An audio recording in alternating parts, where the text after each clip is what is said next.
এই মুহূর্তে প্রধান উপদেষ্টার সাথে বৈঠক শেষে বিএনপির প্রতিনিধি দল বের হয়ে সাংবাদিকদের সঙ্গে কথা বলছেন মির্জা ফখরুল ইসলাম আলমগীর। আমরা সরাসরি চলে যাচ্ছি তার বক্তব্যে।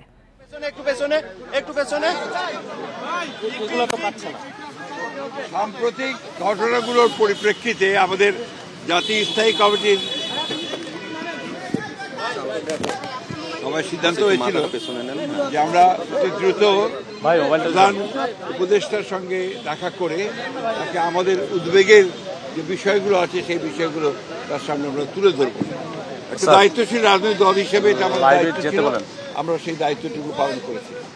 আমরা আজকে যে বিষয়গুলো তার সামনে তা হচ্ছে যে এই যে ঘটনাগুলো ঘটেছে এর দায় সরকার এড়াতে পারেন না।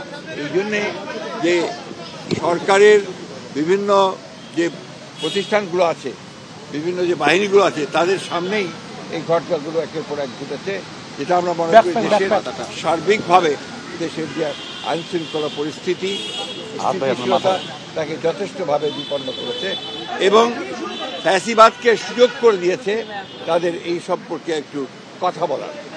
দ্বিতীয়ত হচ্ছে যে আমরা এই সরকারের সঙ্গে যেটা বারবার বলে এসেছি, এটা অন্তর্বর্তীকালীন সরকার, সুতরাং দ্রুত নির্বাচনের জন্য আমরা তাদেরকে আবারও তাগাদা দিয়েছি এবং ন্যূনতম যে সংস্কার সেই সংস্কারগুলো সম্পূর্ণ করে যে কাজ তারা করেছেন, ইতিমধ্যে কমিশন রিফর্ম কমিশন করেছেন একটা, তাদের সঙ্গে আলোচনার ভিত্তিতে আপনার একমত হওয়ার প্রেক্ষিতে, আপনার কনসেনসাস হওয়ার প্রেক্ষিতে আপনার দ্রুত নির্বাচন দেওয়ার বিষয়টা আমরা তাদের সঙ্গে কথা বলেছি।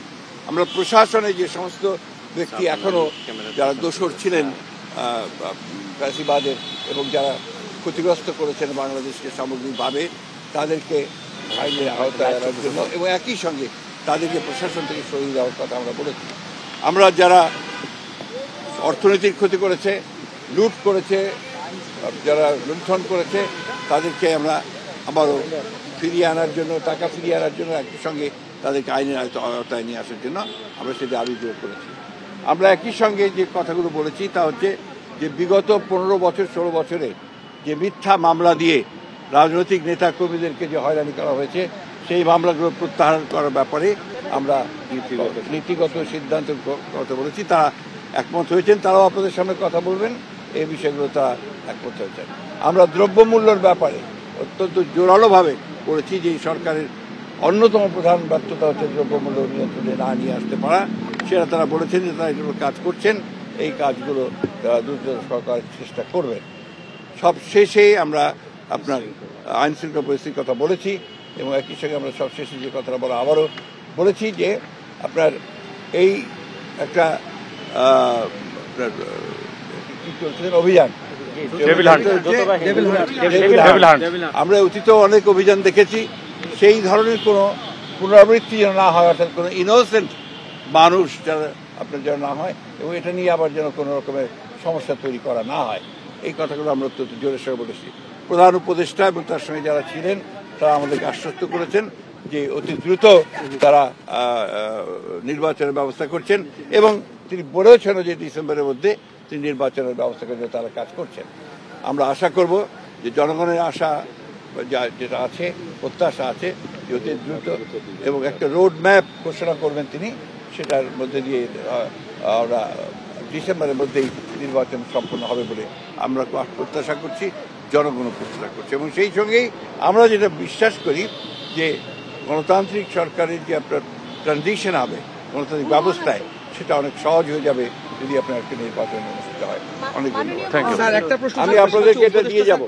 একটা ছোট্ট একটা প্রশ্ন, সেটা হচ্ছে যে উপদেষ্টা আজকে একজন উপদেষ্টা বলেছেন যে জাতীয় নির্বাচনের আগে স্থানীয় নির্বাচনের বিষয়ে নীতিগত সিদ্ধান্ত তারা নিয়েছেন, আলাপ আলোচনা করে পরবর্তী আমরা স্থানীয় সরকারের ব্যাপারে কোনো মতেই একমত হব না। আমরা খুব পরিষ্কার করে আগেও বলেছি, এখনো বলছি যে জাতীয় সরকারের আগে কোনো নির্বাচন হবে না। এটা ওনারা ঠিক করবেন, তবে ওনারা সম্ভব 15 তারিখের মধ্যেই ওনারা কিছু একটা বলতে যাবেন। ধন্যবাদ।